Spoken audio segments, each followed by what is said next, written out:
નમસ્કાર મિત્રો, સ્વાગત છે આપનું રાજગોઢાણી ઓફિશિયલ ચેનલમાં. આજની આ ખાસ શ્રેણીમાં આપણે એક એવા વ્યક્તિ વિશે જાણીશું કે જેમને શબ્દો લાગણીઓથી લખે છે અને સંગીતથી દિલને સ્પર્શે છે, જેમણે સાહિત્ય, સંગીત અને આધ્યાત્મિક ક્ષેત્રમાં પોતાની અનોખી ઓળખ બનાવી છે. એવા માનસીભાઈ બેન દેસાઈ શાસ્ત્રી આપણી જોડે છે, જેમણે એમફિલ સાથે સંગીતમાં અલંકારની ડિગ્રી સાથે ક્રાઇમ પત્રકાર અને એક જ્યોતિષ છે અને આધ્યાત્મિક વ્યક્તિઓ છે, જેઓએ 10 ભાષાઓમાં ભજન કીર્તનથી લઈ અને લગ્ન ગીતોનો પણ લખા છે અને રાસ ગરબા સુધીનો સુંદર પ્રવાસ કર્યો છે અને 350થી વધુ નવલકથાઓ લખી છે, 1000થી વધુ લઘુકથાઓ લખી છે અને 400 હાઇક્યુના સર્જન દ્વારા તેઓએ સાહિત્યમાં એક એવી ઓળખ ઊભી કરી છે કે જે કરવું દરેક માટે મુશ્કેલ છે. તો આજે આ એક એવા વ્યક્તિત્વ છે કે આપણે એની પ્રેરણાદાયી સફર વિશે જાણીએ છીએ. તો ચાલો, માનસીબેન દેસાઈ, કેમ છો આપનો? બસ મજામાં. તો થોડું આ તમારા વિશે જણાવો કે આ બધું કઈ રીતે મેનેજ કરો છો? મેનેજ મતલબ ભગવાન કરાવી લે છે અને કહેવાય ને કે આપણે મનથી કરવું હોય તો બધું જ થઈ શકે. સાચી વાત. ના કરવું હોય તો કદાચ પાણીનો ગ્લાસ બી તમે ના ઉઠાવી શકો, પણ આ થવા પાછળ કરવા માટે થઈ જાય છે એ બી છે ને. બીજું, કદાચ મારા ભગવાને મને એવી સિચ્યુએશનમાં નાખી છે દર વખતે કે હું આ કરું છું. એવા સમય સંજોગો જ બન્યા કે હું આ રીતે આગળ વધતી ગઈ. એક રીતે મેનેજ થાય છે. હવે આ સંગીત અને લખાણમાં તમને શું ડિફાઇન કરે છે કે સંગીત તો શું છે, લખાણ શું છે? સંગીત કેવું છે કે તમે બોલીને કે ગાઈને તમારા ભાવ વ્યક્ત કરી શકો અને કહેવાય કે દરેક વ્યક્તિ બોલી ના શકે. આપણે બધા જ વાતોડિયા ના હોઈએ, ઠેઠ ગુજરાતી ભાષામાં આમ બકબક કરવાવાળા ના હોઈ શકે. જ્યારે સાહિત્યમાં, લખાણમાં એ તાકાત છે કે જે તમે ના બોલી શકો એ તમે લખી શકો. એટલે મારા માટે બંને જ વસ્તુ મનથી મનને જોડવાવાળી વસ્તુમાં થાય છે. હવે તમે 10 ભાષાઓમાં બધું લખાણ કર્યું છે, ભજનો કર્યા છે, તો આ બધી કઈ રીતે તમારામાં ઇનબિલ્ટ છે કે કઈ રીતે આવ્યું અને કઈ કઈ ભાષા તમે ગણાવી શકશો? 10 ભાષા. 10 ભાષામાં ભજન કીર્તન સૌથી પહેલાં મારા મમ્મી કરતા હતા અને એ કથાકાર છે ગાયત્રીબેન શાસ્ત્રી ડાકોરવાળા. અને 2005માં મારા મધર આ લાઈનમાં ઇન્વોલ્વ થયા. પહેલાં ફક્ત મારા ફાધર જે કથા કરતા હતા એના સાથે મમ્મી સંગીતમાં જોડાતા હતા, પણ 2005માં એને એવા મોકા મળ્યા અને મમ્મી જતા હતા એટલે હું એની સાથે ખાલી કોરસમાં, કે હું નાની હતી એટલે એની જોડે હું જતી હતી. ત્યાંથી મને આ ડેવલપ થયો અને મને એટલી ખબર પડતી હતી કે મમ્મી ગુજરાતી નથી ગાઈ રહી, મમ્મી જે ગાય છે એ અલગ છે. અને સંગીત મને વારસામાં મળ્યું છે. મારા પપ્પા, મારા દાદા બધા જ સંગીતમાં ક્યાંક ને ક્યાંક હતા. એટલે લોહીમાં હતો એટલે મને એ વસ્તુ કેચ કરી લેતી હતી કે ઓકે, આ કંઈક અલગ છે અને મારે આ કરવું છે. તો મમ્મી પણ મને નવા ભજન જ્યારે ગાય તો બીજા દિવસે સવારે હું પૂછું કે મમ્મી આ ભજન હતું એ શું હતું? એનાથી મેં આ 10 ભાષાનું જ્ઞાન મને મળ્યું. હા, હું બોલી નથી શકતી, હું ગાઈ શકું છું અને સામેવાળા જ્યારે એ લોકો એમની પોતાની પ્યોર લેંગ્વેજમાં બોલે તો હું સમજી શકું છું. એનો જવાબ હું એક કોમન લેંગ્વેજ એટલે કે હિન્દીમાં આપી દઉં. હિન્દી, ગુજરાતી, ભોજપુરી, બંગાળી, કશ્મીરી, પછી રાજસ્થાની, મારવાડી, મેથિલી, આ બધી ભાષાઓમાં આપણે ભજન કીર્તન કરીએ છીએ અને ઓલ ઓવર ઇન્ડિયા ખાતે આપણે આ શો કરતા આવ્યા છે અને હજુ બી ચાલુ જ છે આ શો. રાઈટ. હવે આ તમે કંઈક 350+ નવલકથા લખી છે, તો એ કન્સિસ્ટન્સી કેવી રીતે મેન્ટેન કરો છો અને લખવાની પ્રેરણા ક્યાંથી મળી? લખવાની શરૂઆત મારા પપ્પાની ડેથ થઈ 2009માં. ત્યાંથી મેં મારું અત્યારે જ જે પુસ્તક બહાર પડ્યું છે લહેરિયું, એ લહેરિયું મેં મારા પપ્પાના ગયા પછી લખ્યું હતું. પછી થોડો બ્રેક આવ્યો અને પછીની જે રચનાઓ છે મારા લગ્ન પછી, જ્યારે હું પરણીને આવી અને કહેવાય ને કે તમને કંઈક ને કંઈક, જરૂરી નથી કે તમારું જીવન સરળ જ રહે, અને લગ્ન થયા પછી જીવનમાં પરિવર્તન આવતા જ હોય. બધું સારું જ હોય પણ થોડું તમે અલગ ઘરમાં જાઓ એટલે અલગ સંસ્કૃતિ, અલગ વ્યક્તિઓ તમને મળે અને એમની સાથે રહો ને થોડા ઉતાર ચઢાવ જે આવતા હોય એનાથી ક્યાં તો કોઈ આગળ વધી જાય, ક્યાં તો કોઈ સ્ટોપ થઈ જાય. મારે આગળ વધવું હતું, એ નક્કી હતું. એટલે એવો સમય મારા જીવનમાં આવ્યો કે મને ઊંઘ જ ના આવે. મારે મિસકેરેજ થયા એ દરમિયાન મને ઊંઘ જ નથી આવતી. જોકે હજુ બી નથી આવતી, પણ ખાસિયત છે કે મને ઊંઘ નથી આવતી એટલે મને ક્યાં તો ગીતો સાંભળવાનું ગમે, પણ હવે રાત્રે આપણે ગીતો તો સાંભળી ના શકીએ. તો હું લખવા પાછળ પ્રેરાઈ કે ભાઈ હું લખીશ એટલે 2 પોઈન્ટ થશે, ક્યાં તો સારું લખાણ થશે, ક્યાં તો થાકીને મને ઊંઘ આવી જશે. આ વસ્તુ જે મારી જોડે ઘટી એના ચક્કરમાં મેં આટલી નવલકથાઓ લખી નાખી છે. આ કદાચ કશે મેં નથી કીધી આ વાત, આ તમને તમારા પ્રોડકાસ્ટમાં હું પહેલી વાર કહીશ. હા, સાચી વાત છે, કારણ કે બધી પોતાના અંદરની વાતો ના કહી શકતા હોય, પણ તમે આજે દિલ ખોલીને વાત કરી, કીધું કે નીંદર નથી આવતી, તો ઘણા નીંદર નથી આવતી તો એની ગોળીઓ લે છે, અનિંદ્રાની ગોળીઓ આવે છે બજારમાં મળે છે. અચ્છા, હા, એવું નથી કે મેં નથી લીધી છે. જ્યારે સમય સ્ટાર્ટિંગ પીરિયડ હતો ત્યારે અમે ડૉક્ટરોને બતાવ્યું, પણ ડૉક્ટરોનું બી કહેવું હતું કે ભાઈ આ દવા ના લેવાય, જેટલું કુદરતી, ક્યાં તો જે તકલીફ આવી છે તમારા જીવનમાં એને એક્સેપ્ટ કરી લો કે હા જતું રહ્યું, અને પછી તમે આગળ વધો. આજે નહીં આવે, કાલે નહીં આવે, પછી તો આવશે. એટલે એને વસ્તુને સ્વીકારીને મેં લખવાનું જે ચાલુ કર્યું. અચ્છા, ઘણીવાર ફેસબુક પર બી મારી સ્ટોરીઓ જે આવે છે તો લોકો કહે છે કે તમે એક દિવસમાં એક સાથે 20 સ્ટોરી કેવી રીતે લખો છો? આ પોસિબલ નથી, બિલકુલ સામાન્ય માણસ માટે નથી જ. પણ આ ઓલરેડી બધી રચનાઓ લખાઈ ચૂકી છે અને મેં જે સિચ્યુએશનમાં લખી છે એટલે હું મૂકી શકું છું, બાકી પોસિબલ તો ખરેખર નથી. સાચી વાત છે, કારણ એવું છે કે ફેમિલી ટાઈમ આપતા હોય છે, વર્કિંગ લોકો હોય છે, ઘણા એમ ઘરમાં ટાઈમ મેનેજમેન્ટ કરવું અઘરું છે, બધું ડિસિપ્લિન અઘરું છે, અને લખવાની સ્પીડ પણ જોઈ શકીએ કે શું છે શું નથી, એટલે ઘણું બધું પોસિબિલિટી નથી. છતાં પણ તમે ખરેખર શુભ, બહુ જ સારું. તમે એક હમણાં વાત કરી કંઈક લેરિયુંથી શરૂઆત કરી, કઈ એ શું છે? થોડુંક લેરિયું વિશે જણાવો. લેરિયું એકચ્યુઅલી મારું સપનું છે કચ્છને જોવાનું. હજુ જો કચ્છમાં મારા કોઈ શો નથી થયા, ખબર નહીં કેમ. એટલે કચ્છમાં માં આશાપુરી માને મળવાની મારી બાળપણથી બહુ ઈચ્છા હતી. અને પેલું આપણે કચ્છ રણોત્સવ થાય છે. હવે કથાનું મારું બેઝ છે, કારણ કે મારા ઘરમાં જ મારા ફાધર કથાકાર છે. એટલે 2005માં કે ક્યારે મને અત્યારે યાદ નથી, મેં સાંભળ્યું હતું કે મોરારી બાપુએ કચ્છના રણોત્સવમાં રામકથા કરી. હવે ત્યારે અમારી શો ને બધું એટલું બધું હતું કે અમે જઈ નહોતા શક્યા. એટલે મારી ઈચ્છા હતી કે ત્યાંનું કલ્ચર હું જોવા, બાળપણથી મને નવું જાણવાની બહુ જ ઈચ્છા રહેતી હતી. એ ઈચ્છાને લઈને 2009માં જ્યારે પપ્પા મારા ગયા, એટલે પછી મને એક પ્રોપર મારા ટીચર છે, મારે 11-12માં હું સ્મિતા ટીચર, કદાચ એ જોશો તો યાદ આવશે. એ વિષય એકચ્યુઅલી હિન્દી ભણાવતા હતા, પણ એમને છે ને સ્ત્રીઓ વિશે વાતો કરવાનું બહુ ગમતું હતું.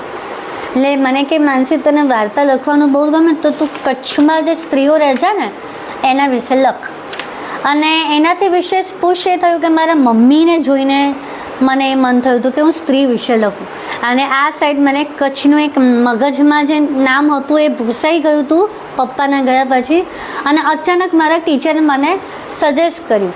એટલે મને એવું થયું કે કદાચ ભગવાન જ મને રસ્તો આપ્યો. એટલે પર્ટિક્યુલર કચ્છ માટે જ મેં આ સ્પેશિયલી કચ્છમાં રહેતી 19મી 18મી સદીમાં કેવું વાતાવરણ હશે એ વાતાવરણને ધ્યાનમાં રાખીને મેં ત્યાંની બોલી, ત્યાંનો પહેરવેશ કે ત્યાંની વેદના ફક્ત સ્ત્રી ઉપર કેન્દ્રિત આ 19 કથાઓનું મેં આ પુસ્તક બહાર પાડ્યું છે, લેરિયું. હા, અને લેરિયું તો એક સાડી પણ છે જે આપણે લેરિયું, એમાં જે સાડીમાં જે રંગો હોય છે ને, તો સ્ત્રીના જીવનમાં પણ એટલા જ રંગ છે.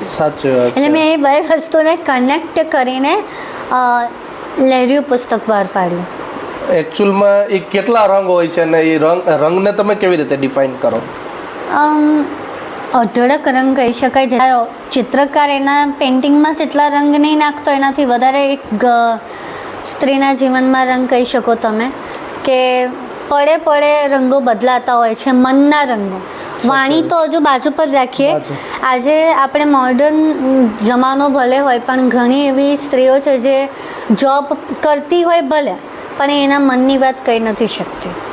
તો આવા રંગો બહુ અઢળક છે. વેદનામાં જ અઢળક પ્રકાર, કે આજે મેં જ મારી વાત કરી કે મિસકરેજ મને થયું એટલે મેં આ 309 કથા લખી દીધી. મને તો મોકો મળ્યો એમ કીધું. પણ એનાથી બી વિશેષ ઘણી સ્ત્રીઓ હશે જે મારા કરતાં બી બહુ આગળ હશે, પણ એ કહી નથી શકતી. તો આવા રંગો બહુ જ અલગ અલગ છે.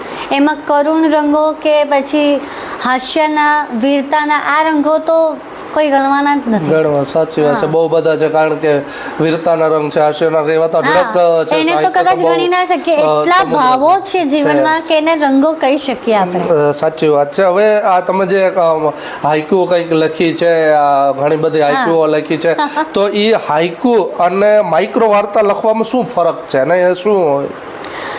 હાઇકુ સાચું કહું, જ્યારે 12માની ને 10માની હું બોર્ડની પરીક્ષા આપતી હતી તો કહેવામાં આવે કે હાઇકુ છે કે સોનેટ એ તમારે ચેક કરવાનું અને પછી લખવાનું, આપણે એવું આવતું હતું. અત્યારે આવે છે કે નહીં ખબર નહીં, પણ ત્યારે મને ખબર નથી પડતી કે હાઇકુ અને સોનેટમાં અંતર શું હોઈ શકે.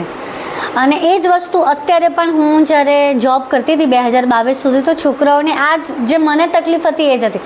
હાઇકુ 3 લાઇનમાં 5-7 પાઠના બંધારણમાં બંધાતું આખું એક નાનું અમથું કાવ્ય કહી શકાય. પણ એમાં ટ્વિસ્ટ એ છે કે છેલ્લી જે લીટી હોય ને એમાં તમે 2 લાઈન જે લખી છે એનો આખો ભાવાર્થ બદલાઈ જાય છે. ક્યાં તો એ ભાવાર્થ કરુણ હોઈ શકે, ધ્રાસકાવાળો હોઈ શકે, પણ એ એટલો જોરદાર હોય કે તમને એમ શોક આપી દે કે ઓકે આ વસ્તુ આને કહેવા માંગે છે. હાઇકુ તમને શોક આપે, એને હાઇકુ કહી શકો. આ સરળ ભાષા છે. અને માઇક્રો મિની એટલે કે વાર્તા લખો તો 2 પાનાની હોઈ શકે, 1.5 પાનાની હોઈ શકે. માઇક્રો મિની એટલે સચોટ એટલા જ શબ્દો જે તમે કહેવા માંગો છો, બિલકુલ સચોટ શબ્દમાં તમે એકદમ ઓછા, આઈ થિંક 50 કે 100 શબ્દોનું એક બંધારણ બંધાય એને માઇક્રો મિની વાર્તા કહેવાય. એમાં કોઈ વધારે પડતું ઊંડાણ ના હોય. એટલે વાર્તા ઊંડાણવાળી જ હોય, પણ એને આલેખન કે વાતાવરણ જે બનતું હોય છે ને એમાં માઇક્રો મિનીમાં એવું બધું નથી હોતું. એટલે આ ડિફરન્સ છે. હવે એક બીજું તમે લખ્યું છે નાની બાઈનો માયરો. એ કરતા સમયે કોઈ ખાસ અનુભવ યાદ આવે છે ને શું આ કેમ લખવાનું લખ્યું? એટલે તો નરસિંહ મહેતાએ છે, પણ મેં લખવામાં એવી રીતે કર્યું હતું કે ઘણીવાર કેવું હોય કે નરસિંહ મહેતાજીની ભાષા એ આજે તમે સામાન્ય વ્યક્તિ પાસે જશો તો એમની પંક્તિઓ તમે ગાઓ ને તો સમજ ના પડે. એટલે અમે કહીએ પછી એને સમજાવીએ તો છે જ, પણ મેં એવો પ્રયત્ન કર્યો છે કે એ નાની બાઈનો માયરો સરળ ભાષામાં હું આપી શકું. હું જે ગાઉં છું એ સામેવાળાને સમજ પડવી જોઈએ કે નરસિંહ મહેતા શું કહેવા માગે છે. એટલે અમે જ્યારે નાની બાઈનો માયરો કરવા જતા હતા ને તો એક અનુભવ થતો હતો કે બધા બિચારા છે ને સમજૂતી તો સમજી લેતા હતા, પણ આમ જોયા કરે, એ લોકોને ખબર ના પડે. સાચી વાત. માયરો એ સીધી વાત છે કે એમની દીકરીને ત્યાં મામેરું ભરવાની આખી ઘટના છે જે બધાને ખબર જ છે, બસ આટલું જ ખબર છે. એટલે માયરો એટલે મામેરું, બસ એટલું જ. એના સિવાય બીજું કશું તમને સરળ ભાષા નથી. એમ તો નરસિંહ મહેતાએ બહુ સરળ ભાષામાં જ લખ્યું છે, અદ્ભુત રચના છે. પણ અમે જ્યારે ગાતા હોય ત્યારે લોકોમાં ઉત્સાહ નહોતો દેખાતો, એટલે મેં ને મારા મધરે 2020માં કોરોનામાં આ વસ્તુ એ કરી કે ચલો સરળ ભાષામાં બેઠા બેઠા કંઈક નવું કરીએ જેનાથી લોકોને વધારે સમજ આવી શકે. સાચી વાત છે. હવે તમે ઘણા બધા ભજનો અને કીર્તનો અને લગ્ન ગીત એમાંથી એવા કંઈક તમને આનંદ મળે એવું કંઈ ભજન કીર્તન ખરું કે એમાં શું આનંદ મળે ને ખાસ આનંદ મળતો હોય એવું? આનંદ સાચું કહું તો લખવામાં જ મળે છે, ગાવામાં નહીં. હું હંમેશા કહેતી આવી છું કે સંગીત મારા લોહીમાં છે, પણ મને લખવું વધારે ગમે છે. હા, મારું ઘર લગ્ન ગીતથી વધારે ચાલે છે. બધે સિઝનલ ધંધો છે આપણો, ધંધો જ શબ્દ બોલાય કારણ કે બિઝનેસ મારો આ જ છે. રાઈટ, સાચી વાત છે. હા, એટલે એને કંઈ ડિફાઇન ના કરી શકું હું કે આ સારું તે સારું, પણ લગ્ન ગીત એવી વસ્તુ છે કે રોજ નવા વ્યક્તિને તમે મળો, વિધિ વિધાન પણ અમને નવા નવા બહુ જાણવા મળે. પટેલોમાં જ જઈએ પણ તો પણ એ લોકોના રીત રિવાજો બહુ અલગ હોય. તો આનંદ જો મારે સેકન્ડ પાર્ટમાં લેવા જવું હોય લખવા સિવાય મને શું ગમે તો લગ્ન ગીતમાં મને આનંદ બહુ જ મળે છે.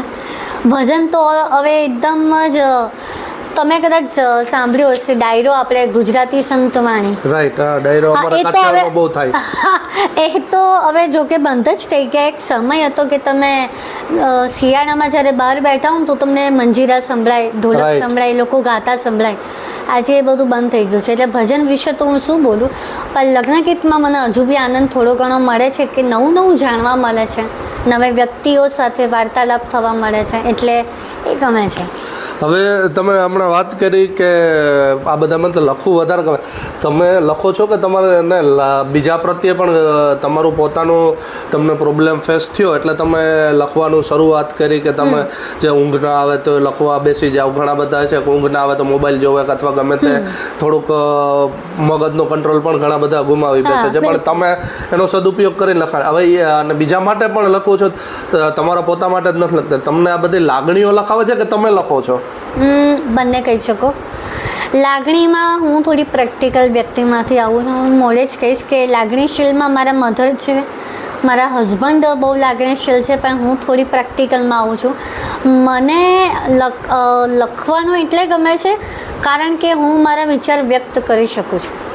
મારે જે ખુલ્લેઆમ ના બોલી શકું એ હું લખાણ દ્વારા બોલી શકું છું. હા, એમ જોવા જશો ને તો મારા વિડીયોઝ કે જે છે એમાં લોકો કહી દેશે કે આમને જે બોલવું છે એ બોલી જ દે છે, છતાંય જો મારાથી એક મર્યાદા લાગી જાય, સોશિયલ મીડિયા છે, સમાજ છે, તમે ગમે તેટલા એ બધું તમે ના બોલી શકો. ના બોલી શકો તો જે ના બોલી શકો ને એ વસ્તુ હું કહેવા માટે થઈને લખી નાખું છું. આ મેં રસ્તો મારા માટે કાઢ્યો છે. લોકો માટે પણ કદાચ ફાયદારૂપ થઈ શકે. આ હજુ મને ઘણીવાર એવા મેસેજ આવ્યા છે કે ભાઈ આ વસ્તુ સાચી, આ વસ્તુ ખોટી, ટીકા પણ થઈ છે મારા એની. હું એક કોલમ લખું છું સોશિયલ મીડિયા પર, સીધી સટાક વાત. સીધી સટાક વાત. હા, મારો એ મારા ધ્યાનમાં નથી આવી. બાકી મેં ઘણું બધું જોયું તમારું સોશિયલ મીડિયા પર આવ્યું, પણ એ નથી આવ્યું. હા, એટલા માટે એટલે અત્યાર સુધી હું એનો પોસ્ટ રાખું સ્પેશિયલી, અને મારી આ 21મી સીધી સટાક વાત આવી રીતે લખતી હતી. હવે હું ડાયરેક્ટ લખીને પછી ખાલી એનું એક હેશટેગ જ ઉમેરી દઉં છું કારણ કે ટાઈમ નથી રહેતો. એટલે અત્યારે તો કદાચ 30-40 કોલમો મેં મૂકી દીધી છે. તો ઘણા લોકો મારા વિચારો સાથે સહમત થાય પણ છે ને નથી બી થતા, પણ જે નથી થતા એને હું પોઝિટિવલી લઈને એ કેમ નહીં થતા હોય એના વિશે બી મારી પાસે વિષય આવી જાય કે ચલો હવે આના પર મારે નવી વાર્તા લખવાની. મને તમે જેટલું કહેશો ને હું એના પર લખી શકીશ. સાચી વાત. એટલે આ એક ફાયદો છે મારા માટે, મારા જીવન માટે. એ તો મેં જોયું તમે આટલી બધી લઘુકથાઓ લખી, બધું લખ્યું, એટલે લખી તો તમે એક શબ્દ આપો એના ઉપર ઘણું બધું લખી શકો છો, એ તો જાણી લીધું. હવે આપણે વાત કરવી છે, હમણાં તમે કીધું કચ્છની સ્ત્રીઓ વિશે અને ઘણી બધી, તો આપણે સોસાયટી અને મારો વિષય પણ વુમન એમ્પાવરમેન્ટ છે, એટલે આપણે આ સ્ત્રીઓ વિશેનું એક તમે પણ બીજું મેં તમારું જાણ્યું એમાં જાણવા મળ્યું કે તમે મહિલાઓને મદદ કરવાનું કામ કરો છો. તો એ કેવી રીતે શરૂ કર્યું ને કેમ એ શરૂ કરવા પાછળનું રીઝન શું? રીઝન એવું હતું કે પહેલાં ભોગ અમે ખુદ જ બની ગયા હતા. 2009માં પપ્પા ગયા તો મને યાદ છે 3 વર્ષ સુધી અમારા ઘરમાં ખીચડી જ બનતી હતી. કદાચ એવો સમય હતો કે ખીચડી બી અમે લોકો નહોતા બનાવી શકતા, એવી સ્થિતિ મારે આવી હતી. અને પછી 2015થી કોલેજ દરમિયાન મને એવા ગ્રુપ મળ્યા, એવા વ્યક્તિઓ મળ્યા કે જેના લીધે હું આ સિચ્યુએશનમાં આવી કે હું લેડીઝોને મદદ કરી શકું. એ સમય દરમિયાન કેસીસ પણ એવા બહાર પેપરમાં બહુ આવતા હતા, ગુજરાત સમાચાર. અહીંયા તો હું દિવ્ય ભાસ્કર વાંચું છું, પણ મારા પિયરમાં ગુજરાત સમાચારમાં એવા કેસીસ આવતા હતા. સાથે સાથે એક બીજો બેઝ મળ્યો મને. અમારા મમ્મી કથાકાર છે, એટલે એક વ્યાસપીઠ પર છે ને જ્યારે અમે કહીએ, મારા મમ્મી કહે કે તમારે કંઈક કહેવું હોય ભગવાનને, મને નહીં, એટલે મારા માતારામને, તો તમારે પત્ર મૂકવાનો ને ભગવાન આગળ મૂકી દેવાનો.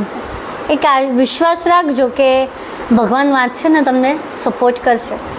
અને પછી અમે પત્ર વાંચીએ, અમે નામ ના લઈએ પણ એમને અમારાથી બનતો પ્રયત્ન કરીએ કે એ જવાબ અમે વ્યાસપીઠથી આપીએ. તો એવા કેસીસ હું જોતી ગઈને મારા સંજોગો જેવા બનતા ગયા 2015થી કે હું આજે ગુજરાતની મહિલા પ્રમુખ સુધી પહોંચી ગઈ અને મદદ કરીએ છીએ, તપાસ કરીએ છીએ કે સાચું છે કે નહીં. આપોઆપ જ બધા સેટ પાટિયા પડતા ગયા એવું થયું. સાચી વાત છે. એમાં તમે જે કીધું મદદ કરવામાં ઘણી વખત સ્ત્રીઓ પણ સાચી નથી હોતી ને ઘણી વખત પુરુષો સાચા હોય છે, ખોટા કેસ પણ કરે છે. ઘણી વખત તમે આપણે ન્યૂઝમાં જોઈએ જ છે ને કે ભાઈ 2 વર્ષથી ફસાવી રાખીને ગોદી રાખીને રેપ કર્યો અને પછી રેપના કેસ આવે. 2 વર્ષથી એમની જોડે હતું ને લગ્નની લાલચ આપીને આવું કર્યું. તો આ બધી વસ્તુ તો ખોટી છે, કારણ કે બ્લેમ છે. મારા હિસાબથી જોવા જઈએ તો કે આજે કોઈ પણ સ્ત્રી હોય કે પુરુષ સાથે 2 વર્ષથી રહે છે કોઈ પણ રિલેશનશીપમાં, તો એ વસ્તુ પછી 2 વર્ષ પછી કંઈક પણ બ્રેકઅપ થાય કે વોટેવર કંઈક પણ ઇસ્યુ આવે અને પછી કમ્પ્લેન થાય તો એ ખોટી છે.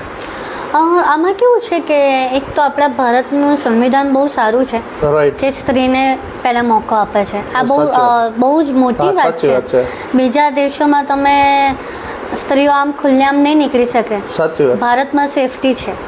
હા, એટલે એનો ફાયદો કહેવાય ને કે જ્યાં ફાયદો હોય ત્યાં ગેરફાયદો બી ભાઈ ઉઠાવે. આજે સ્ત્રીઓને જેટલી સુવિધા, હમણાં તો પાછો નવો કાયદો બન્યો છે, મેં સાંભળ્યું કે ભાઈ સ્ત્રી કંઈ તમારા ઘરની નોકરાણી નથી, પુરુષે મદદ કરવાની કામમાં. સાચી વાત. હવે અત્યારે તમે ખુદ જ જો કે અમારે સખાજી જોબથી આવ્યા, હું તૈયાર થતી હતી ને એમણે ચા બનાવી આપી. હું માનું છું દરેક પુરુષ મદદ કરતો જ હોય છે. કરતો હોય છે. સાચી વાત છે. કંઈ ને કંઈ મદદ કરતો હોય છે. એમની સમય સૂઝ કે કેપેસિટી મુજબ કરતા હોય. પણ સ્ત્રીને કેવું છે કે હવે આશા ઈચ્છા વધી ગઈ છે. એ આટલું કરે છે, આંગળી આપો ને એટલે સ્ત્રી હાથ પકડે છે. અથવા તમે હાથ આપ્યો તો સીધું ગળું જ પકડાશે. આ 80% કેસમાં બને છે. અને બીજું ભાઈ બંધ બેસતી પાઘડી નહીં પહેરવાની. ઓલમોસ્ટ તપાસ કરીને જ અમે તો આ બધા કેસ હેન્ડલ કરીએ છીએ. પણ આવું બને છે. લેડીઝોને લગ્ન વખતે પણ મા બાપો એવું નથી સમજાવતા કે બેટા ખાલી ફરવું નહીં, પણ સાસુ સસરાને સાચવવું એ પણ લગ્નમાં આવે છે. લગ્ન એટલે શું, પ્રી વેડિંગ શૂટને ના કહેવાય, લગ્ન ફરવાને ના કહેવાય, પણ કચરા પોતા બધું કરવું પડશે. આ સિસ્ટમ મોડર્નિઝમમાં ખોવાઈ ગઈ છે. લેડીઝો આજે સ્વતંત્રતાના નામે, અથવા એક શબ્દ બહુ સરસ છે, પુરુષ સમોવડી. હા, પુરુષ સમોવડી. મારે એ કહેવું છે કે માળિયા પર એક સરસ મજાનો ડબ્બો મૂક્યો હોય ઘઉં ભરેલો, એને ઉતારવો હોય ને તોય તમે પુરુષને બોલાવો છો. રાઈટ. તો તમે પુરુષ સમોવડી કેવી રીતે કહેવાશો? સાચી વાત છે. પછી બીજું કે પુરુષ ઘરે જોબ કરીને આવે એટલે એને ડ્રાઇવિંગ હોય, આખું આવવા જવાનું, બરાબર. તમે કામ કહેશો એટલે તરત તમે ઊભા થઈને એ તમને લઈ જશે. પણ તમે એક દિવસ ઉપવાસ કરશો, મેં આજે ઉપવાસ કર્યો છે, હું આ કામ નહીં કરી શકું, તમે પુરુષ સમોવડી થવા માંગો છો, પણ કેપેસિટી એ લેવલની નથી. તો પછી પુરુષ સમોવડી થવું જ હોય તો બધી રીતે થવાય. કોઈ એક વસ્તુમાં તમે શું કહેવાય છે, સ્પેશિયલ સીટ તમે માંગો છો બસમાં અને પાછા એમ કહો છો કે પુરુષ સમોવડી. કેવી રીતે તમે હવે થશો પુરુષ સમોવડી? તો પછી એના કરતાં સીટ નહીં માંગવાની, એવી કોઈ ખોટી સુવિધા નહીં રાખવાની. તમે ઘઉંનો ડબ્બો ના ઉચકી શકતા હો તો પુરુષ સમોવડી નથી. એ મેન્ટાલિટી મગજથી પણ એવી જ રીતે હોય અને શરીરથી પણ એવી જ રીતે હોય. એટલે આ પુરુષ સમોવડી શબ્દ તો મારા માટે સમજમાં જ નથી આવતો. હું એવું માનું કે ભગવાને બધાને અલગ અલગ કામ માટે બનાવ્યા છે. હું જ્ઞાનેશ શાસ્ત્રી નહીં થઈ શકું ને જ્ઞાનેશ શાસ્ત્રી માનસી દેસાઈ નહીં થઈ શકે. અમે બંને એકબીજાની કમીઓ પૂરી કરવા માટે ભેગા થયા છે. હવે બંને સમાંતર જ હોય તો પછી જોડે રહેવાનો મતલબ શું છે? બરાબર. તો પછી એ તો કેપેબલ જ છે, જીવી જ જશે. એમને મારે જરૂર જ નથી, મને એમની જરૂર નથી, પણ મારામાં કમી છે એટલા માટે જ તો એ મારી જોડે છે. એટલે હું ક્યારેય એમના સમોવડી ના થઈ શકું. હું મારામાં ગુણવત્તા વધારી શકું, પણ એમના લેવલે બનવાનું આ મેન્ટાલિટી સ્ત્રીઓએ ખાસ સુધારવી જોઈએ. સાચી વાત છે. અને મારું માનવું છે કે અમુક લેવલે સ્ત્રીઓ પુરુષ કરતા ઘણી આગળ છે. સમોવડી શું કરવા કે ઘણી આગળ પણ છે. બિલકુલ. આજે ઓપરેશન સિંદૂરમાં ઘણી આપણી દીકરીઓ, બહેનો, ઉંમરવાળીથી લઈને યંગ, હમણાં જ મારા સમાજની દીકરીએ યોગદાન આપ્યું, મને ખબર નથી, બાકી હું એમના વિશે પણ લખતે. તો મેં જોયું કે યંગ થઈને એમણે બહુ સરસ કામ કર્યું. અત્યારે મને યાદ નથી પણ હું લખીશ ફેસબુક પર. મારા સમાજની દીકરી ઓપરેશન સિંદૂરમાં સપોર્ટિવમાં હતી અને 22 વર્ષની એ દીકરી. હવે એને પુરુષ સમોવડી શબ્દથી શું લેવા દેવા? શું લેવા દે? એ સાચી વાત છે. એનામાં બહુ કેપેબલ છે ને બહુ આગળ. અચ્છા, મહારાણી લક્ષ્મીબાઈ, રાણી પદ્માવતી, આ લોકો પુરુષ સમોવડી ના કહેવાય. ના કહેવાય. એ સાચી લોકો વાત. બધા પોતપોતાના લેવલ પર ઘણા આગળ. તમે તુલના શું કામ કરવા માંગો છો? એ મોટી વાત છે મારા રાઈટ, માટે. સાચી વાત છે. જ્યારે સમોવડી શબ્દ લાગે એટલે તુલના લાગે. અને સ્ત્રી અને પુરુષ એ બે એવા તત્વો છે કે તુલના માટે નથી સર્જાયા. સાચી સાથ સહકાર માટે હા, છે. એનાથી જ ધરતી ચાલે છે, તમારું ઘર ચાલે છે, સમાજ ચાલે છે. એટલે તુલના ના કરો, બસ એટલું જ. સાચી વાત છે. હવે આજકાલ આપણે વાત કરતા હોય આ બધી અનેક સ્ત્રી સશક્તિકરણની પણ બહુ વાતો થાય છે. બિલકુલ. એ હકીકત વાતો જ છે કે માત્ર વાતો જ છે કે કઈ રિયલ એમ્પાવરમેન્ટ પણ છે? જો તમે સરકાર તરફથી માનો કે આ સ્ત્રી સશક્તિકરણ ચાલે છે કે નહીં એ પૂછવા Yeah. માંગો છો તમે, બરાબર? ચાલે જ છે. પણ આમાં કેવું છે કે જે સશક્ત થઈ જાય છે એ પછી આભાર નથી માનતા, સાચી વાત. અથવા તો એવા વ્યક્તિ સશક્ત થાય છે જેને જરૂર જ નથી. હવે એક સીધી વાત છે, દરિયાને અંદર તમે એક ડોલ પાણી નાખશો તો હવે એ એક ડોલ પાણીનું દરિયાને શું ફરક પડશે? અને બીજું, જે કેપેબલ છે એને સુવિધા લેવાની જરૂર નથી. પણ અત્યારે સ્ત્રી સશક્ત થાય એના અમુક પાસા એવા હું માનું છું કે ભણતર કરાવી રહ્યા છે, પછી સેવણ કામ કે એ બધું જે આવડતું હોય એના માટે આપણે કરી રહ્યા છે. પણ મેં એવું જોયું છે કે સ્ત્રી ખરેખર એટલી કામ કરવા માંગતી જ નથી. સાચી વાત. અમે નજીકની બહેનોનું મેન્ટાલિટી એવી જોઈ છે, નજીકની, નામ તો હું ના લઈ શકું, પણ મારા નજીકની વ્યક્તિઓ કહે છે કે ભાઈ આપણે લગ્ન કર્યા, આપણે એમના ઘરે ગયા, આપણે એમના મા બાપને સાચવીએ, ઘરને સાચવીએ, હવે આપણને સેફ્ટી પિન જોઈએ કે સોનાનો સેટ આપણે એમની પાસે માંગવાનો, આપણે નહીં કરવાનું. હવે એ પછી સ્ત્રી સશક્તિકરણમાં આવી જાય કે આ બેન જાગૃત નથી. હવે સરકાર એમને જાગૃત કરવા ક્યાં જાય? એમની મેન્ટાલિટી જેટલી ખતરનાક છે કે મારી A to Z બધી જવાબદારી એમની. આ બિલકુલ જવાબદારી કેમ નહીં, છે જ, પણ તમારા બંનેની, આપણા બંનેની એકબીજા માટે છે. પણ આ બોલ્યું કે હું જે માંગુ એ બધું એમણે આપવાનું, એ વાત સાચી, પણ આપવાનું જ એ વાત ખોટી. સાવ સાચી વાત છે. આપવાનું એ તો બિલકુલ તમે કહો, તમે કહી શકો કે મને આ જરૂર છે. જ્યારે સમય સંજોગ પૈસાની વ્યવસ્થા થશે, અત્યારે તો પૈસા જ મહત્વના છે. તમારા પતિને સેલેરી આવ્યા પછી બધો બચતમાંથી થશે તો બિલકુલ આપશે, પણ તારે આપવી જ પડશે અને તારી જ જવાબદારી છે, મારી નહીં. એ વસ્તુ ખોટી. અહીંયા આ સશક્તિકરણમાં હું બહુ વિરોધ કરું છું આ વસ્તુનો. અને જ્યારે મને બી આ પ્રકારની સલાહ આપવામાં આવી હતી કે તું બહુ ટેન્શન લઉં છું, આમ નહીં કરવાનું, તો મને આંચકો લાગ્યો હતો કે આ કયા પ્રકારની મેન્ટાલિટી છે. આનો વિરોધ આપણે ના કરી શકીએ. હું ગમે તેટલી આગળ હોઉં, હું આને ખુલ્લેઆમ હજુ પણ નથી બોલી શકતી કે આ ના કરો.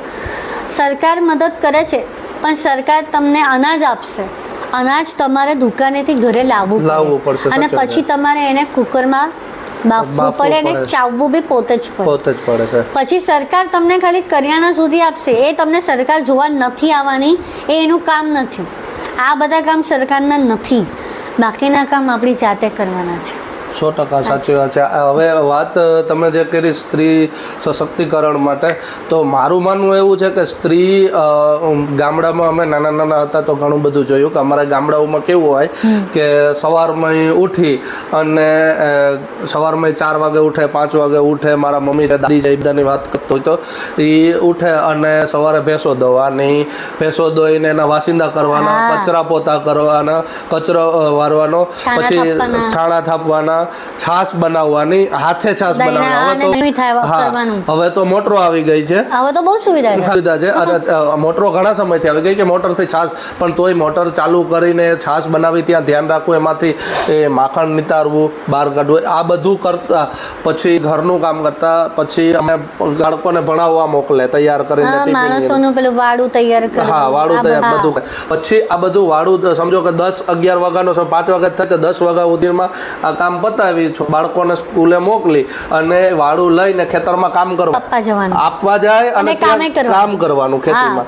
હવે ખેતીનું કામ કરી અને પાછા બપોરે આવે એટલે પુરુષ શું કરે કે પુરુષ ખાઈ અને સીધા ખાટલે વયો જાય. આરામ અને મળે એને. સ્ત્રી શું કરે કે ખવડાવી લીધું બધું મેલમૂક કરી અને ખાધું એ જગ્યા વારે વાસણ ધોશે, બધું વાસણ ધોવે, કરશે. સાફ સૂફ કરશે, પછી પાછો સાંજની તૈયારી કરે. સાંજની તૈયારી કરશે, ગાયો ભેંસોને બધાને નાખશે, બધું કરશે અને પછી સાંજે પાછા બપોર પછી પાછા કામે 2 વાગ્યાથી બધા સાથે જ ચાલી જાય, જોડે જાય. પાછા સાંજે પાછા આવે, 5-6 વાગે પાછા આવે તો સાંજે ભેંસો દોવાની ના છે. સવારે રૂટીન કર્યું હોય ખાલી છાશ બનાવવાનું ના હોય, બાકી સવારનું રૂટીન પાછું રિપીટ સાંજે કરવાનું જ. અને એ પુરુષ તો ખાઈને બેસી જાય અને ખાલી શું પશુઓને ખાવાનું આપે એટલું. અને એનાથી વિશેષ આપણે હવે તો પેલું શું અનાજ ભરવા, અથાણા બનાવવા, મસાલા ભરવા, આ બધું તો નીકળી ગઈ, આખી વાત જ નીકળી ગઈ. પછી લોકો તો ભરતકામ, મોતીઓનું વર્ક, જે પેલું આપણે શ્રીફળ ભરવું, તોરણ બનાવવું, આ બધું પણ લેડીઝો કરતી હતી આટલી દિનચર્યા પછી. તો મને આ જે તમે કીધું ને એ મારા મમ્મીના હું નાની હતી 2006 કે 7-8માં મારા બા ગુજરી ગયા. 2015માં એ તો ગુજરા, પણ 2006 સુધી મેં એમને આ બધું કરતા જોયા છે ડાકોરમાં. મેં ડાકોરમાં આટલા ફાસ્ટ જમાનામાં તમે જે બોલ્યા એ બધું મારા બા કરતા હતા. અને અમે નાના વેકેશનમાં જઈએ તો અમે બાને પૂછીએ, બા આ બધું કરવાની શું જરૂર? મીઠી લાવે તો પાછી આપણે તો કેવું લાઈન સીધા ફ્રીજમાં મૂકી દે. તમારા બા તો પાછા બપોરે રસોડામાં બેસીને સુધારે. હા, બેસી નહીં રહેવાનું, કામ કરવાનું. પછી આ બધા પાક વસાણું બનાવવાનું, થેપલા અને ઘસીઓ. આ ઘસીઓ કદાચ તમે સાંભળ્યું હશે નામ, નથી સાંભળ્યું? સૌરાષ્ટ્રની થેપલા છે. પછી આ સૌરાષ્ટ્રની બેસ્ટ વાનગી છે, મીઠાઈ કહો કે જે કહો તે પાક કહો, એ બનાવવાનું. આ એટલા બધા કામ છે જે અત્યારે હું પણ નથી કરી શકતી. તમે મારા ઘરે અત્યારે આવશો તો તમને અસ્તવ્યસ્ત જોવા મળશે. હું જાણે કેટલું કામ કરીને આવી હોય એટલે મારાથી નહીં થાય એવી રીતે આજની સ્ત્રી નથી કરી શકતી. હું આજની સ્ત્રી શું કામ બોલું? હું નથી જ કરી શકતી, હું કરતી જ નથી. હવે એને આપણે ક્યાં પહોંચી વળીએ? એટલે એ જ તો કહું છું ને, એ જમાનામાં જે સ્ત્રી શક્તિ હતી કે એને શક્તિ માનવામાં આવતી. હા, એટલે માનતા હતા કે શક્તિ છે. અને આ બધું કરવા છતાં ઘર પણ સંભાળતી હતી, ઘર સંભાળતું હતું અને એક્યુરેટ સંભાળતી હતી. અને પુરુષ ક્યાંક તકલીફમાં આવતો હતો, પ્રોબ્લેમમાં આવતો હતો, સ્ત્રી આગળ થતી અને રસ્તો કાઢતી હતી. હવે અત્યારે તો પુરુષ પ્રોબ્લેમમાં આવે તો સ્ત્રી જતી રહેશે, ડાયવોર્સ આપી દેશે. રાઈટ, સાચું. અને આ જે માં મોગલ છે, સોનલ આઈ છે, એ બધી આ સામાન્ય ગૃહિણીમાંથી દેવી બનેલી રૂપ છે. હું તો એમને ભગવાન જ ગણું છું. મોગલને મારા ટેગલાઈનમાં જય શ્રી કૃષ્ણ, જય માતાજી, જય મોગલ હું બોલું જ છું. પણ આ બધી એ બાઈઓ છે જે સામાન્યમાંથી ભગવાન તરફ વળી છે ને ભગવાન દેવી રૂપ બની. એ આ બધું કરીને જ. અને આપણે એટલે જ માને પગે લાગતા હતા કે એકવાર માથે હાથ મૂકી દે ને તો આપણું કામ થઈ બી જતું. આ બહુ મોટી વસ્તુ. શક્તિ એને જ કહેવાય. હવે હું શક્તિ ના બની શકું, મને શક્તિ ના કહી શકું તમે, હું શક્તિમાં ના આવું. સાચી વાત છે. હવે અત્યારે થોડુંક એક રીતે જોવા જઈએ તો આપણે સ્ત્રીઓની વાત કરી, સ્ત્રીઓની પણ ભૂલ છે, પુરુષોની પણ ભૂલ છે, ઘણી બધી વસ્તુ જોઈ. અત્યારે થોડુંક મને ફીલ થાય છે સમાજમાં ડબલ સ્ટાન્ડર્ડ છે સ્ત્રીઓ માટે. કે આજના શું કહેવાય કે કોઈ સમાજની જ વાત કરીએ, ઘણા સમાજોમાં એવું હોય કે લગ્ન માટે બહારની સ્ત્રી લાવે પણ પોતાના સમાજની સ્ત્રી બહાર ન જવી જોઈએ. આવું ઘણા સમાજોમાં છે. તો તમે આને શું કહેશો? શું આવી માનસિકતા કેમ? જાતિવાદ કે આવા શબ્દો ખુલ્લેઆમ અત્યારે ચાલી જ રહ્યા છે. એવું નથી કે આ બધું અચાનક ઉભરાયું છે, એવું બિલકુલ નથી. આ પહેલેથી ચાલતું જ આવ્યું છે. બસ સોશિયલ મીડિયાનો જમાનો અત્યારે પાવરફુલ થયો ને એટલે આપણી પાસે આ વાત અત્યારે ઉજાગર થઈ રહી છે. બાકી બધે ચાલતું જ હતું. રહી વાત બેટી આપવી નથી, બેટી લેવી છે, તો હવે એમાં સુધારો કોઈ ના કરી શકે, કોઈ જ નહીં કરી શકે. જે બધા બોલે છે, આજે સૌથી પહેલાં એકદમ ભવાડો થયો તો કિંજલબેન દવે. બહુ જ સરસ ગાયિકા, એકદમ નામી, સ્વભાવ પણ એમનો બહુ સરસ. હવે હું આનું ઉદાહરણ જ ખાલી આપવા માગું છું કે એમણે જ્યારે એમના સમાજમાં સાટે પાટું કર્યું હતું એ તો તમને ખબર જ હશે, Right, બધાને જ સાચી ખબર છે, વાત. એનું કંઈ મારે કહેવાની જરૂર Definition ના નથી. હોય, right, સાચી. બરાબર. તો કોઈએ એમને તે સમયે જ્યારે તૂટ્યું હતું ત્યારે કોઈએ એનો Support એટલો ના કર્યો. એ ના કર્યો. સાતે પાટુમાં ખુલ્લેઆમ કીધું હતું કે દીકરી જે કંજલબેનના ભાઈ જોડે પરણવાના હતા એ જતા રહ્યા. બિલકુલ એમને કદાચ આ દીકરો નહીં ગમતો હોય એટલે જ ગયા, ખોટું બી નથી. તો પછી એ વસ્તુ ત્યારે એટલી નથી ચકી, તો આજે જ્યારે એમણે એમનો પક્ષ લઈને એક સારા છોકરા જોડે એમનું જીવન નક્કી કર્યું, તો તમે હવે ઊભા કેમ થાવ? સાચી જો તમે આમાં ઊભા થાવ તો બિલકુલ પવન જોશીના ચેપ્ટરમાં પણ ઊભું થવું જોઈએ. થવું જોઈએ, સાચી વાત પણ છે. પબ્લિક હવે આમાં પબ્લિક પાછી કેટલી ડેન્જર ઝોનમાં જાય છે. એ લોકોની કમેન્ટો તમે જ્યારે વાંચો ને તો બધા શું કહેશે કે આ કમેન્ટ એટલા માટે કરે છે, કે આ લેખો એટલા માટે લખે છે કે સોશિયલ મીડિયા પર કમાવું છે. રાઈટ. 80% લોકોએ આ જ વાત કરી છે. હું કહું છું એક પોસ્ટ તમે મૂકશો એનાથી કમાણી થવાની બી નથી. થવાની બી ને કમેન્ટમાં થોડી કમાણી થાય છે. ના, એનાથી કદાચ આઈડી ટ્રેન્ડમાં આવે એવું કહે છે કે આઈડી સર્ચ લિસ્ટમાં આવશે. હું 5 વર્ષથી લાગી છું તો મારે 25,000 ફોલોઅર નથી થયા. સાચી વાત. એમ નથી થતા. અને લોકો ખાલી પોતાના મંતવ્યો આપે છે. મંતવ્યો આપવાથી કંજલ દવે મંતવ્યો માની નથી લેવાના, કારણ કે એમને જ્યારે તકલીફ પડી હતી ત્યારે કોઈ આવી ઊભું નહોતું રહ્યું. કોઈ જ. અને સમાજ એક એવું તત્વ છે, એના બે પાસા છે. માનો તો તમને તારી બી દે, અને ના માનો તો તમને ઉડાડી બી દે. સાચી વાત છે એકદમ. તમારે કેટલું માનવાનું? સ્ત્રીઓ તમે લાવો છો, તમારા કુળને ઉજાગર કરવી હોય તો તમને સારી છોકરી ગમે છે, તો સામેવાળાને બી સેમ એવું જ છે ને, એમને બી એમનું કુળ તારવું છે, એટલે તમારા ઘરની સારી દીકરીને પસંદ કરે છે. ફેક્ટ એટલો જ છે કે આ રીતે ભાગીને ના થાય. સાચી વાત. બસ જે થાય એ મા બાપની સહમતિથી થવું જોઈએ, ભાગીને ના થાય.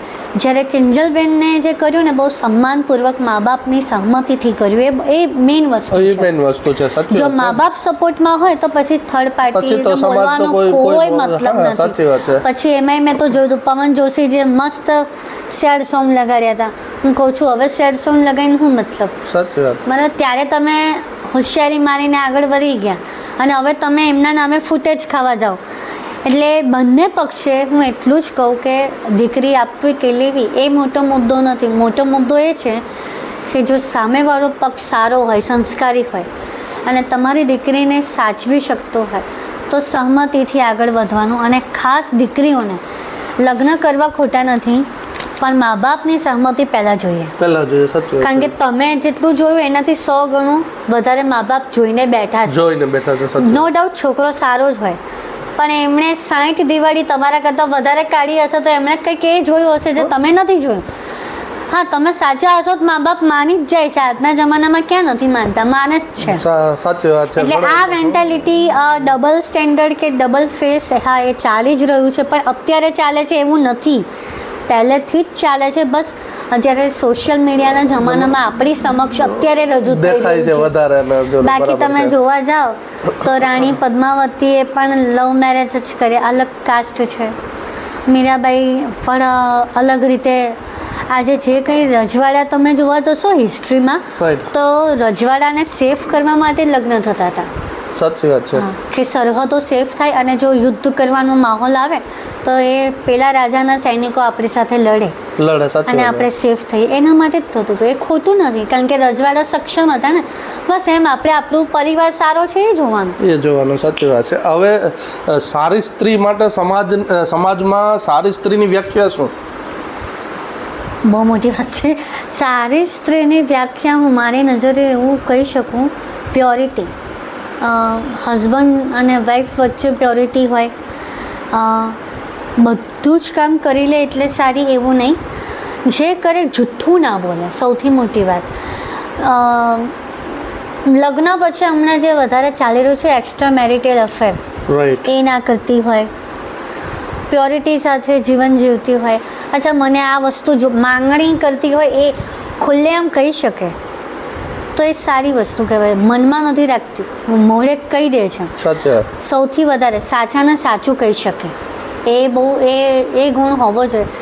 આવા ગુણ હોય તો બિલકુલ સારી સ્ત્રી.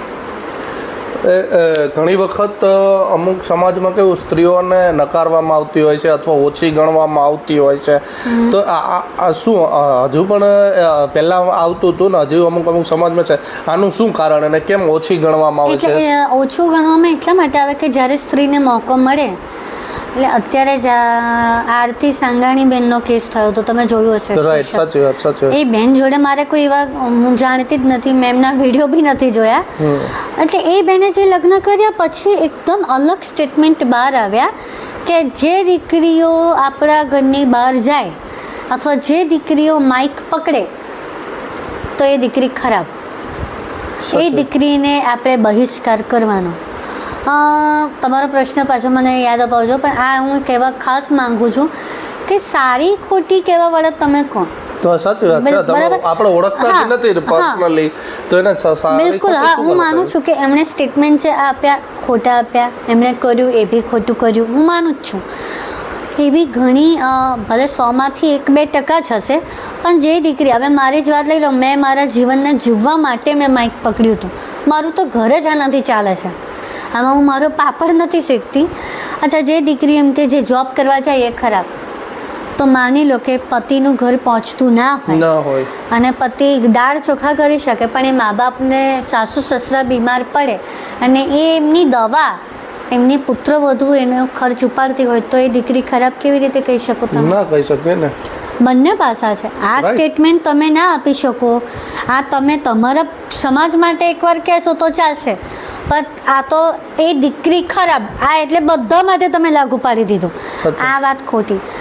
હા, જે ખોટું કરે છે એના માટે તમે બિંદાસ બોલો, પણ જે ખરેખર દીકરીઓ ડ્રેસ પહેરીને દુપટ્ટો નાખીને ઘર ચલાવતી હોય, પતિનું નામનું સિંદૂર લગાવીને પતિ મૂકવા જાય, છોડે, એના વિશે બધી માહિતી એના ઘરવાળાને ખબર હોય ને કમાવા જતી હોય, તો એ દીકરી કે સ્ત્રી ખરાબ નથી. આ ટેગ તમે ના આપી શકો. તમારો પ્રશ્ન શું હતો? મારો પ્રશ્ન એ હતો કે સ્ત્રીને ઓછી કેમ ગણવામાં આવે છે? એટલે હવે એના લીધે જ્યારે મેં આ 1%ની તમને આખી વાત કરી, હવે 99%માં શું થાય છે કે જ્યારે સ્ત્રીઓને આંગળી આપો છો ને તો એ ડાયરેક્ટ ગળું પકડે છે. હા, એ પણ છે.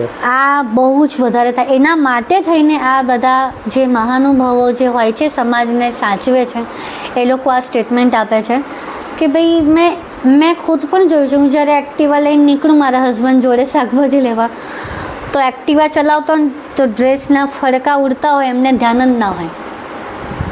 એવી બોડી જે તમારા માટે, તમને ખબર હોવી જોઈએ કે તમારે કેવા કપડાં પહેરવા. સાચી વાત છે. નથી ધ્યાન. બીજું, તમે જોબ કરો છો તો તમને મોડું થતું હોય ઘણીવાર. હવે તો ટ્રાફિક જ એટલો હોય, તો ઘણીવાર ટ્રાફિકના નામે લેડીઝો પોતાના શોખ પૂરા કરે છે. એ જે બધું પકડાય છે એમની, હું બહાર કામ કરવા જાઉં છું, હું આ બધું નહીં કરું, આ પણ એક અહમ આવી જાય, હું શું કામ કરું કામ. આ વસ્તુ જ્યારે ધીરે ધીરે ઇન્વોલ્વ થાય છે ને, એટલા માટે થઈને લેડીઝને પછી પુરુષો આ રીતે ટેગ કરે છે કે આમને આ લાયક નથી, આને અંદર દબાઈને રાખવાનું. પછી જરાક તમે એનાથી આગળ વધીશ તો પ્રમોશન માટે ખોટા રસ્તા અપનાવવા. રાઈટ, સાચી વાત છે. કોર્પોરેટ અંદર ખાને થતી ઘટનાઓ છે બધી, કદાચ બહાર પણ નહીં આવતી હોય પણ થાય છે.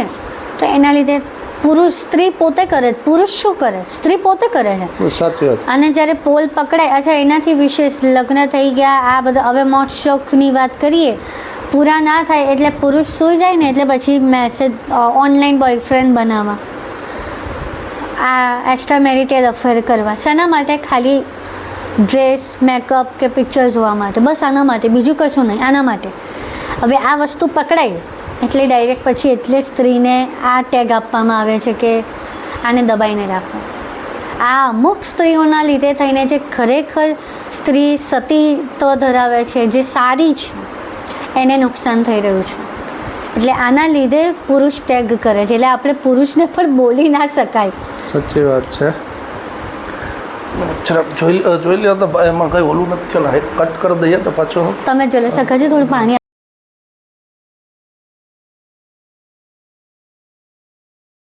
આપણે જે વાત કરતા હતા એમાં એક્સ્ટ્રા મેરિટલ અફેરની વાત હતી.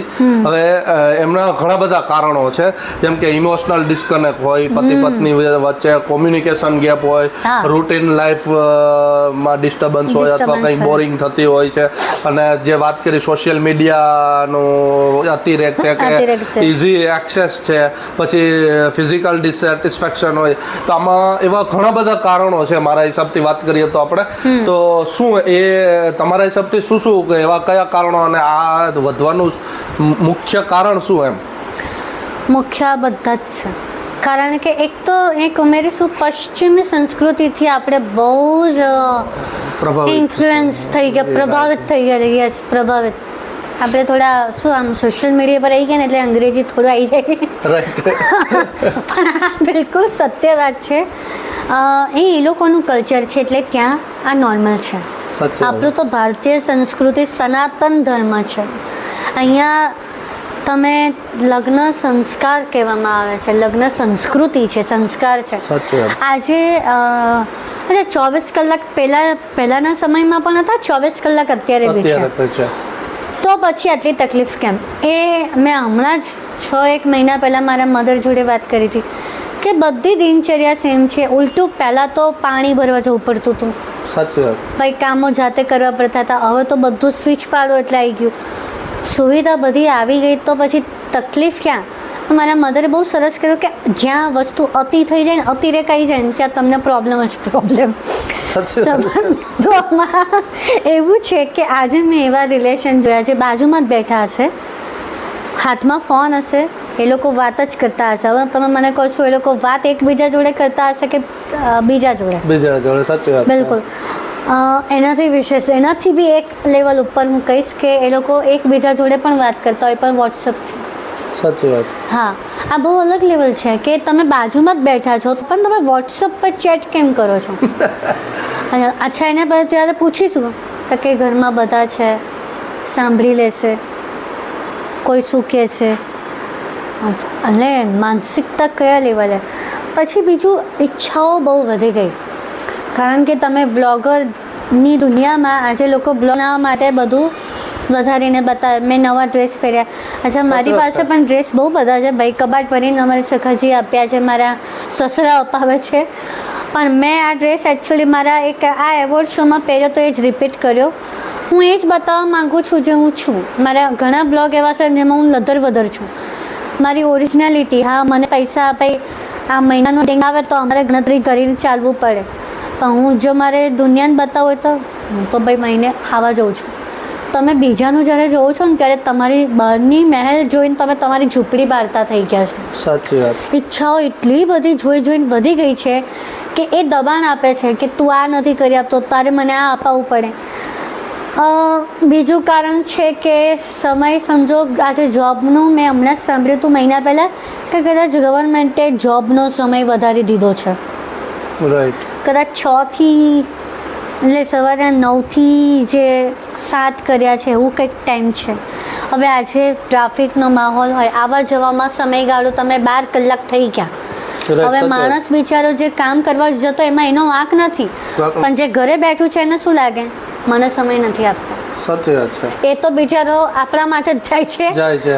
એમાં બાળક આવી જાય, અમારે નથી એટલે હજુ અમને સમય મળે છે, પણ જો બાળક હોય એટલે આપણે બાળકને બી સમય આપવાનો અને પત્નીને પણ આપવાનો. એ પુરુષની મેન્ટાલિટીથી કહું છું, પુરુષની દ્રષ્ટિથી.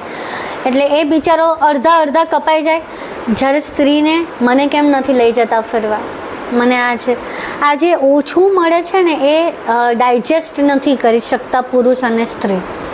એટલે અતિરેક પછી સહનશક્તિ ઘટી ગઈ. પહેલા જમાનામાં સહનશક્તિ બહુ હતી, મારામાં બી નથી. મારે જરા કામ તેમ હોય ને એટલે મારો આમ પાવર, અત્યારે જે હું શાંત બોલું છું એકદમ હાઈ લેવલે પહોંચી જશે. જ્યારે પુરુષમાં સહનશક્તિ હજુ છે, સ્ત્રીઓમાં નથી. એ વાત છે. અને બીજું કે એક્સ્ટ્રા મેરિટલ અફેરમાં એક લોકોને ખબર કે આપણે કોઈ પાસે માંગીશું એટલે આપશે. આ વસ્તુ ખબર છે એટલા માટે જ લફડું કરે છે. 100%. અને સામેવાળો પણ લફડું કરવા માટે એની પાસે એને બી કંઈક જોઈતું હોય છે એટલા માટે જે લફડું કરે છે કરે છે.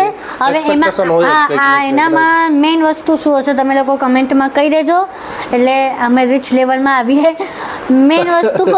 મેઇન વસ્તુ એ છે કે સામેવાળો તમને ગિફ્ટ ખાલી ટેમ્પરરી આપે છે, સાચી વાત. તમારી જોડે આખી જિંદગી નહીં રહેવાના. બીજું મેઇન પાયો લગ્ન એટલે શું એ મા બાપ અત્યારના જમાનાના મા બાપો નથી સમજાવી રહ્યા કે આ ખાલી 2, 5, 10 વર્ષનો ખેલ નથી, આ ખેલ જ નથી, ખેલ જ નથી. આ જીવન છે. જે તું મરીશ પહેલાં એક સ્ટેટમેન્ટ આવતું હતું કે બેટા અહીંયાથી તારી ડોલી જશે ત્યાંથી એનો અર્થ આ થાય છે કે જે છે ને એ આ જ છે બેટા. દુઃખ આવે તો થોડો સમય આવી સમય શકે આવી પિયરમાં, અમે તને થોડો સમય પાર કરી શકીએ, બાકીનું તો પણ તારે જવું તો ત્યાં જ પડશે, ત્યાં જ પડે. મરવાનું તો ત્યાં જ. આ વાક્ય અત્યારે આપણને લાગે કે આ કેવું બોલે સોકોલ વાક્ય, પણ એ વાક્ય સોકોલ નથી, જીવનની વાસ્તવિકતા છે કે એ એક જ વ્યક્તિ છે જે તને સાચવી શકશે. 100%ની સાથે વાત એટલે અર્થી એટલે મરવાનું પણ ત્યાં જ. ભયંકર તકલીફ હોય તો વાત અલગ છે, બાકી જીવન એટલે આ કે ભાઈ આજે આપણે બહુ સુંદર દેખાઈએ છીએ. આજે મારા સખાજી બહુ સરસ સ્ટેટમેન્ટ બોલ્યા હતા. એટલે મેં લગ્ન મારે કેટલા 32 છોકરાઓ મેં જોયા, એમાં 33માં સખાજી. મારે તો રિજેક્શન આવવાનું કારણ એ હતું કે મને આંખની તકલીફ છે એટલે રિજેક્શન આવતા હતા. તો મેં અમને પૂછ્યું કે ભાઈ મારામાં તમને એવું શું દેખાયું, હું કંઈ સુંદર બી નથી ને હું દેખાવડી બી નથી અને મારે તો તકલીફ બી છે. એટલે એમણે એક સરસ સ્ટેટમેન્ટ આપ્યું કે જો સુંદરતા તો અત્યારે છે પણ 45 વર્ષના થઈશું ને પછી વાળ સફેદ થશે, કરચલીઓ પડશે, એક સમયે લાકડી લઈને ચાલવું પડશે ને એક સમય આવશે જ્યારે લાકડી બી સાથ નહીં આપી શકે, આપણે બે એકબીજાના હાથ પકડીને ચાલીશું. મને લાગે છે કે તું એ વ્યક્તિ છે જે મારો હાથ પકડી રાખીશ. આ લગ્ન જીવન છે. 100% સાચી વાત છે. મને મારી માએ તો શીખવાડ્યું હતું કારણ કે એ કથાકાર છે, પણ આજની માં આ વસ્તુ નથી કહી શકતી ને આજના છોકરાઓને પણ જે મારા હસબન્ડ બોલ્યા હતા એ સ્ટેટમેન્ટ શું બોલે એમને ખબર જ ના હોય તો એ શું બોલે. સાચી વાત. અમારા લગ્ન 29 અને એમના આઈ થિંક મારાથી 4 વર્ષ મોટા, એટલે લગાવજો ગણિત, તમારે મારા ગણિત એટલું નથી, એટલે મેચ્યોરિટીના એ પેદાન પર હતા અને મારા ફાધર વહેલા ગયા એટલે હું મેચ્યોર વહેલી થઈ, એટલે અમે આ વસ્તુ સમજી શક્યા. સાચી વાત. નહીં તો કદાચ અમે બી આવા જ હોત. એટલે મેચ્યોરિટી નથી ને એટલા માટે લગ્ન જીવન તૂટે છે. આ પણ એક કારણ છે. પણ મારું માનવું છે કે અત્યારે મેચ્યોરિટી કેમ નથી એ પણ એક સમજવું છે, કારણ કે અત્યારે પહેલાં તો નાની ઉંમરમાં લગ્ન થઈ જતા હતા, જેમ કે 18 થી 20 વર્ષ, 21 વર્ષ કે 16 વર્ષનો. અત્યારે તો 30, 35 વર્ષ સુધી લગ્ન જ નથી થતા. હવે 30 વર્ષ સુધી મેચ્યોરિટી ના આવે તો એ પણ કંઈ કામનું નથી. હવે એમાં પહેલાં એવું હતું કે 18 વર્ષે થાય ને મા બાપ જોડે ને જોડે હોય. રાઈટ. તમે ભૂલ કરો એટલે તરત કે બેટા આમ નહીં બોલવાનું, રસોઈ આમ બની જ જવી જોઈએ, આમ સાસુ તમને ઊભા રહે. સાસુ ઠપકો નથી આપતી, એના અનુભવનું તમને કહે છે. મને છે ને મારી ભાખરી મને યાદ છે, મને ભાખરી બનાવતા હજુ પણ નથી આવડતું. ફેક્ટ વસ્તુ આ બનાવું છું પણ ગોળ ના બને, હજુ પણ ના બને. મને મારા સસરાએ શીખવાડ્યું છે બેટા લો ફ્લેમ રાખવાનો અને ધીરજ રાખવાની. આ વાક્ય બોલ્યા હતા. તો એમ કે કેવું ગાવામાં ધીરજ રાખવું, મહિનામાં પૈસા આપણે સેલેરી તારે આપણને ઓછી પડે તારા સખાજીને, તો તું પાણીપુરી ખાવી હોય તો તું નથી જતી ને? એટલે હું કહું હા પપ્પા નથી જતી. પછી એમ કે હું તને પૈસા આપીને કહું કે જા ખાઈ આવ, તોય તું ના કહેતી હોઉં છું. કેવી ધીરજ રાખવું? કે ભાખરી શેકવામાં બેટા આ જ ધીરજ રાખવાની. તું ભાખરી શેકવામાં ધીરજ રાખીશ ને તો તું બધે ધીરજ રાખીશ. આ કહેવાવાળી પેઢી આજે નથી. સાચી વાત છે. કારણ કે ઘણા લગ્ન જીવન તૂટવાનું કારણ લોકોને ફ્રીડમ હોય છે, ફ્રીડમ જોઈએ ને મમ્મી કહી દે છે. એ પાછા એ બે પાસા છે, એના પણ હું કહી શકું છું, તમે તમારી પાસે સમય હોય તો. રાઈટ. તો એટલે એ પહેલા જમાનામાં સાસુ આ રીતે માં બનતી હતી, સસરા માં બને. મારા તો બન્યા જ છે, સૌભાગ્ય છે મારું. તો એવું કહેવાવાળું હવે આજની છોકરીઓને છે ને સ્વતંત્રતા, ફ્રીડમ જોઈએ. મારું ફ્રીડમ નથી, કયો શબ્દ બોલે છે મને યાદ નથી આવતો, હૈયે છે પણ હોઠે નથી આવતું. સ્વચ્છંદી નહીં, અરે સખાજી કહો તમે. એટલે મારી અને જવા દો એટલે સિમ્પલ વર્ડમાં કહી દઉં હું કે મારું સમય હું એકલી જ રહીશ, હું સ્વતંત્રતા મને જોઈએ, મને કોઈ બોલે એ નહીં ચાલે. તો આજની છોકરીઓ કમાવા માટે મારે પગભર થવું છે એમ કે રાઈટ. નો ડાઉટ પગભર મળશો નહીં ત્યાં સુધી નથી થવાના. કંઈ ને કંઈક તમારે શીખતા જ રહેવાનું છે. સાચી વાત. મોંઘવારી વધશે એટલે તમારે પૈસા એ વધારે જ કમાવા પડશે. પણ આજની છોકરીઓ એવું કહે છે કે હું પહેલાં ઘર થઈશ પછી હું લગ્ન કરીશ. ત્યાં સુધીમાં તમારી મેન્ટાલિટી